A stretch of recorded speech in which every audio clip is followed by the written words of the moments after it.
Subscribe कीजिए मेरे YouTube channel study something को और दबाइए बेल के आइकन को आगे की नोटिफिकेशन पाने के लिए। हेलो दोस्तों, आपका स्वागत है फिर से मेरे चैनल स्टडी समथिंग पे। मैं हूँ रवि रंजन। आज आप लोग के सामने मैं फिर आ गया हूँ एक नया वीडियो लेकर के। और ये जो वीडियो बनने वाला है बड़ा ही महत्वपूर्ण है उन सभी छात्रों के लिए जो इस वर्ष 12th पास किए हैं। आप सभी जानते हैं कि इस बार 12th का रिजल्ट बहुत अच्छा रहा था बिहार बोर्ड में, और इसी सिलसिले में मुझसे कुछ छात्र मिलने भी आए थे जो मेरे यहाँ भी एग्ज़ाम देने आए थे। तो मुझे अच्छा लगा उन लोगों से भी मिलके, उनका भी रिजल्ट अच्छा रहा। और इसी में कुछ मेरे भाई बहन भी थे छोटे, तो उनका पूछना था कि हम किस सब्जेक्ट का चयन करें, ऑनर्स किस पेपर को बनाएं। तो इसी सिलसिले में 2-4 और छात्र भी मिल गए जिन्होंने मुझसे ये पूछना प्रारंभ कर दिया। तो मैंने सोचा ये एक अच्छा टॉपिक है और मुझे इस पे छात्रों को कुछ बता देना चाहिए, जो मेरा अपना मानना है और मैंने इस बात को महसूस भी किया है। आप जिस समुदाय में रहते हैं उसका भी कुछ ना कुछ दायित्व बनता है। आपको उस दायित्व का निर्वहन करना ही होगा और करना भी चाहिए। तो ये मेरा अपना भी मानना है और ये मेरा अपना मॉरल कैरेक्टर है। मैं मानता हूँ कि अगर मैं किसी का हेल्प करता हूँ तो मेरा भी हेल्प होगा।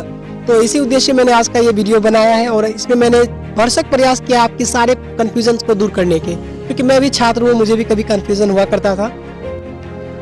तो जनरली आज का जो मेरा वीडियो है तो उन छात्रों के लिए है जो इस बार 12th क्लियर किए हैं। तो उन्होंने भी अपने करियर के लिए कुछ ना कुछ तो चुना होगा। कि जनरली विद्यार्थी क्या होते हैं कि 12th एग्ज़ाम पास करने के बाद वो ग्रेजुएशन करना चाहते हैं। तो जो छात्र, जैसे कि आप सभी जानते ही हैं कि अगर जैसे इंटर से शुरू हो जाता है साइंस, आर्ट्स और कॉमर्स, तो सेम ये फैकल्टीज बीए में भी इम्प्लीमेंट होते हैं। तो जो छात्र आर्ट्स बैकग्राउंड से रहते हैं इंटर में, तो उन्हें आर्ट्स ही मिलता भी है, मतलब कि बीए में भी वो आर्ट्स का ही कोई सब्जेक्ट चयन कर सकते हैं। तो सब्जेक्ट चयन कैसे किया जाता है ये मैं आपको बताऊंगा।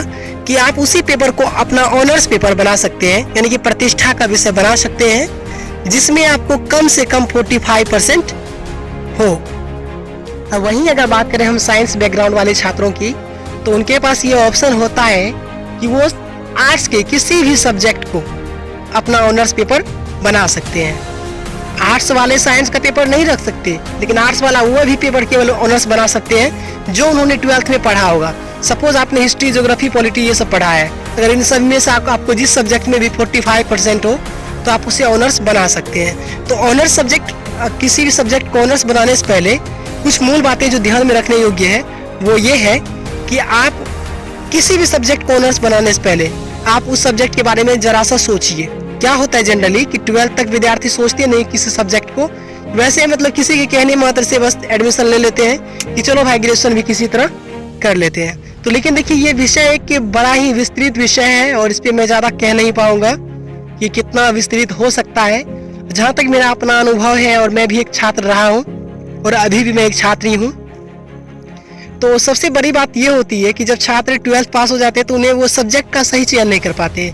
मतलब कि जिस सब्जेक्ट के लायक वो होते नहीं है वैसे सब्जेक्ट का उन्होंने चयन कर लिया है, जिसके कारण उन्हें आगे कठिनाई का सामना करना पड़ता है। ग्रेजुएशन में आप ऑनर्स उसी पेपर को बनाइए जिसमें आपका अच्छा पकड़ हो। अच्छा पकड़ होने के साथ साथ आप वर्तमान परिस्थिति को भी समझने का प्रयास कीजिए। यह देखिए कि आप जिस सब्जेक्ट को ऑनर्स बनाने वाले हैं उनका वर्तमान समय में क्या प्रारूप है, क्या उनका एजुकेशन सेक्टर में डिमांड है या नहीं भी। तो अगर जिस सब्जेक्ट का अगर वर्तमान में एजुकेशन सेक्टर में डिमांड है, चाहे उसके लिए आपको थोड़ा ज़्यादा मेहनत ही करना पड़े, तो आप ऐसे सब्जेक्ट का चयन कर लें, ना कि वैसे सब्जेक्ट का जो आपको आसान लगे पढ़ने में और उसमें आपको मतलब ज़्यादा डिमांड ही कुछ नहीं है उनके मार्केट में। तो आप ये देख लीजिए। अब ये ऐसा नहीं कि आपको रिस्क नहीं कवर करना, आप ऐसा सब्जेक्ट का चयन कीजिए जो आप अच्छा कर सकते हैं और आपको अंक भी अच्छे आए हों। आप ग्रेजुएशन इसीलिए तो कर रहे हैं कि आप भीड़ में अलग दिखें। जब आप भीड़ में अलग दिखने की चाह रखते हैं तो सबसे कुछ अलग करने की भी चाह रखनी ही चाहिए। यह इसलिए कि वर्तमान जो एज है वो हार्ड वर्क का नहीं बल्कि स्मार्ट वर्क का है। तो आप स्मार्ट वर्क करना सीखिए, ना कि हार्ड वर्क। अगर आप बीए में एडमिशन करवाना चाहते हैं तो उसमें history, geography, polity, economics, philosophy, Hindi और इंग्लिश, ये कुछ मेन सब्जेक्ट होते हैं जो आम विद्यार्थी के द्वारा लिए जाते हैं। तो इसमें भी कुछ बहुत ही अच्छे सब्जेक्ट हैं जिसे आप लेना चाहेंगे, वो आपके स्वेच्छा पर निर्भर करता है। अगर आप साइंस बैकग्राउंड के छात्र रहे हैं तो आप किसी भी पेपर को ऑनर्स बना सकते हैं, लेकिन फिलॉसफी आपके लिए थोड़ा कठिन होगा। अगर हम बात करें आर्ट्स वाले छात्रों की, तो जो छात्र इंटर में इन सभी सब्जेक्ट में से किसी भी पेपर पे उनका पकड़ होगा तो आप उन पेपर को ऑनर्स बना सकते हैं। लेकिन ध्यान रखें, आप प्रतिष्ठा में प्राण गंवाने की कोशिश ना करें, क्योंकि ऐसा मेरे साथ हो चुका है। हम लोग के समय में इतना कोई बताने वाला नहीं था, विस्तृत ब्यौरा हम लोग को कोई ऐसे बताने वाला नहीं मिला, जिसके कारण मैंने प्रतिष्ठा में ही प्राण गंवा दिया। मतलब कि मैंने एक पेपर में 87% मैंने गेन किए थे, मैंने उसे ऑनर्स बना लिया, लेकिन उसमें मुझे रुचि ही नहीं थी। रुचि मेरा था सब दिन से इंग्लिश में, लेकिन इंग्लिश में मेरे उतने अच्छे मार्क्स नहीं आए, जिसके कारण मैं एडमिशन नहीं ले पाया। मतलब कि एडमिशन ले सकता था, लेकिन फिर भी उतने कम मार्क्स से मैं संतुष्ट नहीं था, इसलिए मैंने उस सब्जेक्ट को ले लिया जो ना चाहते भी मैंने उस पेपर को ऑनर्स बना लिया। लेकिन फिर भी अब इसलिए मैं खुश हूँ, क्योंकि मुझे तो अब आदत हो चुकी है, तो मैं उसमें ही अब ढल रहा हूँ। मैं चाहता हूँ कि जो छात्र आगे पढ़ने वाले हैं तो मैं उनके बारे में कुछ बता ही दूँ।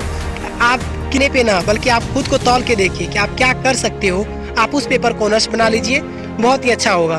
तो चलिए हम कुछ आपको बताने वाले हैं। तो ये जो है कुछ पॉइंट्स देख लेते हैं। आप हिस्ट्री, ज्योग्राफी, पॉलिटी, इकोनॉमिक्स इन सभी पेपर को ऑनर्स बना सकते हैं अगर आप प्रशासनिक कार्य में जाना चाहते हैं। अगर आप लेक्चरर बनना चाहते हैं, हिंदी, इंग्लिश, फिलॉसफी, इकोनॉमिक्स इन सभी में से किसी भी पेपर को आप बना सकते हैं। इनमें बहुत सारे चांस बन जाते हैं कि आपका करियर अच्छा होगा। अगर आप साइंस रखना चाहते हैं तो साइंस का तो हर सब्जेक्ट ही अच्छा है, तो आप जो रखना चाहें, तो आपके स्वेच्छा पर निर्भर करता है आप किस में बेहतर कर सकते हैं। किसी के कहने से मत बनाइए, बल्कि आप खुद को तौल के देखिए कि आप किस में बेहतर कर पाते हैं। आप अपने आप को खुद माप सकते हैं, कोई और आपको नहीं माप सकता, क्योंकि आपका क्या लेवल है वो खुद आप ही जान सकते हैं। उम्मीद है कि ये वीडियो आप लोगों के लिए बहुत ही हेल्पफुल रहा होगा। अगर आपको वीडियो पसंद आया हो तो चैनल को सब्सक्राइब करके वीडियो को लाइक जरूर मार दें, और आपके मन में अगर कोई प्रश्न है तो कमेंट बॉक्स में डाल दें। मैं प्रयास करूंगा उन सब का जवाब देने का, और मिलेंगे आपको अगले वीडियो के साथ। तब तक के लिए धन्यवाद।